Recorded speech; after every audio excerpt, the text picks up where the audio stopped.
Bu 2 yıllık kına isparsit. Onun әлі ең яхшы уңыш бере торган елы быелгысы елда. Әміне біз аны күрәбіз ул бүгінгі көндә нинди состояниеда. Азнакайның иген кырлары бүген бөтен республикадагы хәлне чагылдыра. Саргайып беткән үсемлекләр, корган болыннар, чәчәге үләне калмаган көтүлекләр. Монда яздан бирле яңгыр яумаган. Тукай хуҗалыгында кырларның 600 гектарына күп еллык үлән чәчкән булалар. 150 гектарыннан гына печән чыга. Кырлыктан интекте көзге культурлар, арыш һәм көзге будай. Аларның инде мотор гына кышлап чыкканнар иде.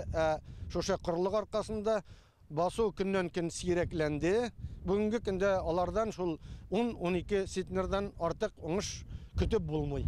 Комбайннар печән җыя алмый, чөнки чапкычка эләгерлек үлән юк. Ул ким дигәндә 25 сантиметр булырга тиеш. Быелгы уңыш белән канагат түгел инде. Монда галеткалар үлеп кибеп бетте.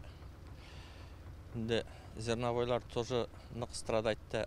Башакта 20-30 бөртек булса, бүгенге көндә менән басуларда ondan alıp 15'e kadar kine bu indi şu kırılıktan kelgen ziyan. Монысы Мөслим районы кырлары жер кибеп ярылып беткән яңгырлар юклыгы төсеннән күренә. Узган ел монда гектардан 39 центнер уңыш җыеп алган булалар. Быел 20дә чыкмаска мөмкин. Безнең инде соңгы явып киткән яңгырларның бабырда безнең әле шушы беренче июль көнне 14 мм яңгыр явып китте. Ләкин инде безнең бөртекле культуралар инде бүгенге көндә башак формировать ителгән. Бу инде безнең Başakның зорлыгына һәм башак эчендәге бөртекнең санына уже файдасы юк. Сорманда 10 көннән уракка чыгарга җыеналар. Шуннан артык тотуның мәгънәсе юк. Бөртекләрнең булганы коела башлаячак, булмаганы яңгыр яуса да үсмәячәк диләр.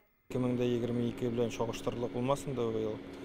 Күрәс погодасы табигаты буенча дагы быел шактый температура зур. Явым-төшемдәгеннән да безнең %38 норма булса 8 мм гына әле. Шуңа басуларда җитешеп киләләр.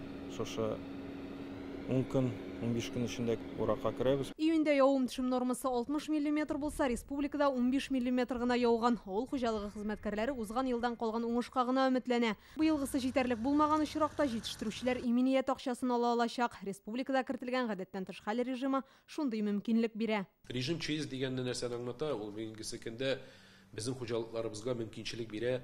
Үзенең тиешенчә уңышын алмаган вакытта возмещаться итәргә мөмкинчелек бирә. Но безнең ике төрле договорыбыз бар страховать иткән вакытта. Вот именно режим ЧСК застраховать иткән договор мөмкинчелегендә безнең ЧС ситуациясе объявлять ителгәннән соң бу договор безнең сразу срабатывает. Быел республикада 577 мең гектарлык авыл хуҗалыгы мәйданнары иминиятләштерелгән. Аларның 147 меңе гадәттән тыш хәл программасы буенча. Бу статусны алган чиракта безнең эшләүче җитәкчеләребезгә күпмедер дәрәҗәдә кадәр инде ул банктан кредит оформлый иткән булса, уларны 1 елгамы күпмедер вакыткамы калдырып тота ала. 2010-2021 елгы корылыктан сабак алдык дип белгечләр, яшелчәләр сугарылып үстерелә. Быел да икмәксез калмаячакбыз. Рөстәм Миңнеханов указында Татарстанның авыл хуҗалыгы министрлыгына корылык китергән зыянны каплау һәм булган уңышны саклап калу өчен 5 көн эчендә чаралар күрергә кушылды. Инзилә Хусаинова, Наил Абдуллин, Рамзил Гарипов. Яңа Гасыр каналы.